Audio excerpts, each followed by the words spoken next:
Ano nga ba ang sikreto ng bahay na ito? Bakit viral ito? Totoo bang may kinatay dito? Hindi mo na kailangan mag-comment ng pasend. Dahil sa video na to, malalaman mo ang tunay na kwento sa likod ng larawang ito. Ako nga pala si Nix ng Book of Bad Ideas. Kung mahilig ka sa twisted stories, follow ka na sa amin. Ayon sa mga sinasabing video, nagsimula ang lahat last year sa Chaong, Quezon. Dito daw matatagpuan ang abandonadong bahay. May magkakabarkada daw na taga-PUP na magbabakasyon sa lugar. 5 sila sa sasakyan at papunta daw sila sa Tali Beach. Yun nga lang, nawala ang mga ito. Kaya nagtanong-tanong sila. Tinuro naman ng mga lokal ang tamang daan. Pero dahil nagmamarunong ang magbabarkadang ito, hindi sila nakinig. May shortcut naman daw kasi ayon kay Google Maps. Ayun na nga, napasok sila sa isang masukal na daan. Nagulat na lang ang magkakaibigan nang bigla silang naflatan. At sakto, sa harapan pa ng abandonadong bahay na ito. Hindi nila alam kung sinadya ba ito o coincidence lang talaga. Paggabi na rin ang mga panahong iyon at malayo pa ang lalakarin nila para makaabot sa beach. Kaya nag-decide ang lahat na pumasok sa nakakatakot na bahay na ito para magpalipas ng gabi.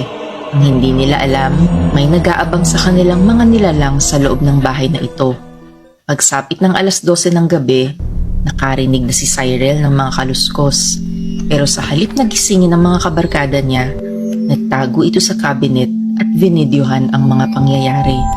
Dito na makikita sa video na isa-isang kinatay ng mga nilalang na ito ang mga kaibigan niya. Akala mo ay parang mga baboy. Tahimik si Cyril habang kinukuhanan ng video ang buong pangyayari. Hindi niya rin alam kung ano ba ang mga nilalang na ito. Mga aswang ba?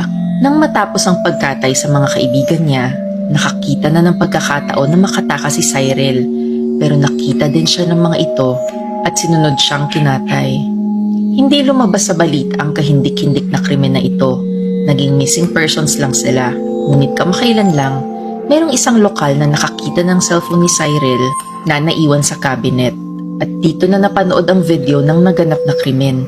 In-upload niya ito kaya naging viral ang litrato ng bahay na ito. At yan mga buddies ang nakakatakot na kwento na galing raw sa video. Pero naniniwala ba kayo dito? Para hindi na kayo mag-isip, kami na ang nag-research para sa inyo para i-fact check kung totoo nga bang kwento tungkol dito sa litratong ito. At ang totoo, clickbait lang siya. Huwag maniwala sa mga taong nagsasabing ipipm sa inyo ang video. Baka maloko kayo ng mga phishing scam. Ang litrato na ito ay hindi sa Pilipinas, kundi kuha sa isang abandonadong bahay sa Detroit, US. At walang krimen na nangyari dito, sadyang naluma lang talaga ang bahay na ito dahil sa heavy snow at napabayaan na rin. Madalas, ginagamit ang litratong ito para sa mga scary stories, lalo na sa Reddit. 6 years ago, naging viral na yan. At ngayon, nagiging viral na naman ulit. Tiyan ang tunay na kwento sa litrato ng abandonadong bahay na yan. Hanggang sa muli mga buddies, kita-kits sa dilem.